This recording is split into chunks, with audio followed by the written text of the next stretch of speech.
അതെ, ഞാൻ ഇന്ന് ഉച്ചയ്ക്ക് ചീരത്തോരൻ ഉണ്ടാക്കാമെന്ന് കേട്ടോ വിചാരിച്ചിരിക്കണേ. അപ്പോൾ അതിന് ഞാൻ ആദ്യം അരപ്പ് തയ്യാറാക്കുകയാണ്. അതിന് ഞാൻ കാന്താരിമുളക് ഇട്ടു, പിന്നെ ഒരു വെളുത്തുള്ളി ഇടും കേട്ടോ, ഉള്ളി, പിന്നെ ജീരകം.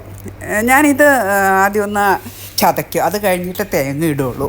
അല്ലെങ്കിൽ എനിക്ക് ആ ഉള്ളിയും ഉള്ളി മുറിച്ചിട്ടാൽ മതിയായിരിക്കും, പക്ഷേ ഉള്ളിയും മുളകും ഒക്കെ ഇങ്ങനെ ചതയാതെ കിടക്കണ കാണാം. അപ്പം ഞാൻ എന്ത് ചെയ്യും, ആദ്യം അത് ചതച്ചിട്ട് പിന്നെ തേങ്ങയിടും. ചിലപ്പോൾ ഉള്ളിയും മുളകൊക്കെ ഒന്ന് അരിഞ്ഞിട്ടാൽ കുഴപ്പമുണ്ടായിരിക്കും, ചതയായിരിക്കും. പിന്നെ കുറച്ച് കറിവേപ്പിലയും കൂടെ ഇതിലിട്ടിട്ട് നമുക്ക് ചതച്ചെടുത്തിട്ട് വരാം. അപ്പോൾ നമ്മുടെ അരപ്പ് റെഡിയായി. ചീര അരിഞ്ഞതും ഇതാ റെഡിയായി. പക്ഷേ ചീര അരിഞ്ഞത് ഇത്രയുടെ പൊടിയായിട്ട് അരിയണമായിരുന്നു. എനിക്ക് ഇത്ര മടിയുള്ള കാര്യമാണ് ചീര അരിയുക എന്നുള്ളത്. ഓരോ കാര്യത്തിനും ഓരോരുത്തർക്കും മടി കാണില്ലേ, എനിക്ക് മടിയാണ് ചീര അരിയുക എന്നുള്ളത്. ഇനി നമ്മുടെ ഉരുളിയിലുണ്ടാക്കാം കേട്ടോ. അപ്പോൾ ഉരുളി അടുപ്പത്ത് വെച്ചു, എണ്ണ ചൂടായി കഴിഞ്ഞപ്പോൾ കടുക് പൊട്ടിക്കുക.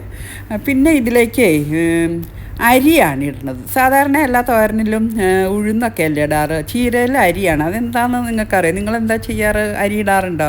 വീട്ടിലമ്മ ചെയ്യണു, അങ്ങനെ കണ്ടിരിക്കണം. ഞങ്ങളത് തന്നെ തുടർന്ന് പോരണു. എന്താ കാരണം എന്നൊന്നും അറിയില്ല കേട്ടോ. അപ്പോൾ നമുക്ക് അരപ്പൊക്കെ ഇട്ട് ചീരയിട്ട് ഉപ്പും മഞ്ഞളും ഒക്കെ ഇട്ട് നന്നായിട്ട് ഇളക്കുക. മുമ്പൊക്കെ കുട്ടിക്കാലത്തൊക്കെ ചക്ക സീസണായ പറമ്പിൽ ചീര ഇഷ്ടം പോലെ കാണും, ചക്ക ഉണ്ടാവും, ചക്കക്കുരു ഉണ്ടാവും. അപ്പോൾ ഈ ചീരയിൽ നല്ല ചക്കക്കുരു ഇട്ട് വയ്ക്കും അല്ലേ, ചക്കക്കുരു നീളത്തിൽ അരിഞ്ഞതും ചീരയും കൂടെ.